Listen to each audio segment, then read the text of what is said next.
Então, sempre que ele existe no tempo, não tem como ele existir fora do tempo. Ele está tendo uma duração, a existência é a duração, né? Então, enquanto Deus existe, ele está durando, ok? Outra coisa, quer ver uma prova simples de idade que ele tem de ter um começo? Ok. A prova é a seguinte: Deus é uma mente. Uma mente pode cometer ações, pode, por exemplo, pensar, aí para de pensar, passa a sentir um sentimento, para de sentir um sentimento, passa a perceber alguma coisa, uma visão, lembra de alguma coisa, são ações. Então Deus pode cometer ações. Então imagina que, vamos imaginar, para ilustrar, que Deus esteja, enquanto ele existir, ele esteja cometendo ações, ele nunca faça uma pausa. Isso é teoricamente possível. Não estou dizendo que isso acontece, estou dizendo que isso é teoricamente possível. Então vamos dizer que isso de fato tivesse acontecido, não tem uma pausa. Alguém pergunta para Deus: Senhor, qual foi tua ação mais antiga? Uma ação mental, que seja, lembrar alguma coisa, pensar alguma coisa, projetar alguma coisa.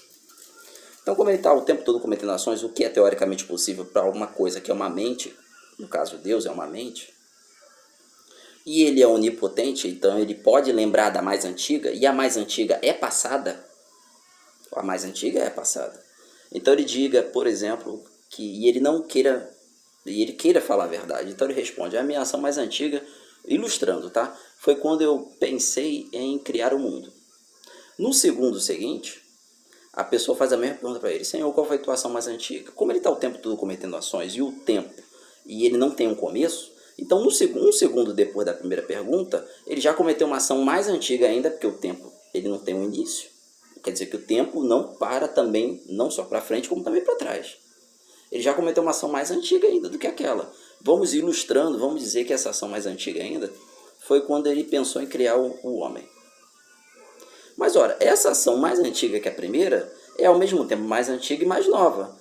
Mais antiga, mas também é mais nova porque surgiu um segundo depois da pergunta feita no presente, nem no passado, feita no presente. Então, ela ao mesmo tempo passado, o passado mais antigo de todos, e ao mesmo tempo é presente. Não é autocontraditório? Como é que pode passado, o mesmo tempo, ser passado e presente ao mesmo tempo? É autocontraditório, portanto está comprovado como falso. Isso prova o seguinte: o passado não pode ser infinito no passado. O passado não pode ser infinito. O tempo não pode ser infinito no passado. Logo, Deus tem que ter um começo. Então, isso é bem simples. Isso não significa que ele não seja eterno. Ele tem um começo, porque não tem como o passado ser infinito. Logo, ele tem de ter um começo e ele não tem fim. Por isso ele é eterno.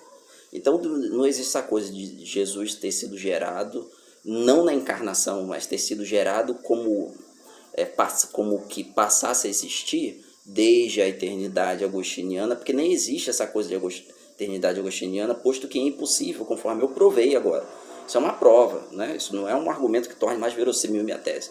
Eu dei uma prova porque eu provei que essa tese da eternidade agostiniana é uma tese autocontraditória. Não se pode transgredir a lógica, né? Se você fere o princípio de não contradição, aquela tese é falsa, necessariamente. Né? Nem Deus pode ferir o princípio de não contradição. Então, a resposta é essa. Ambos estão equivocados, na minha opinião, né? O pastor João Flávio Martinez talvez até não esteja equivocado, eu acho que esteja, eu não posso provar que está. Agora, o pastor Fernando Gari está provado que ele está equivocado nessa opinião.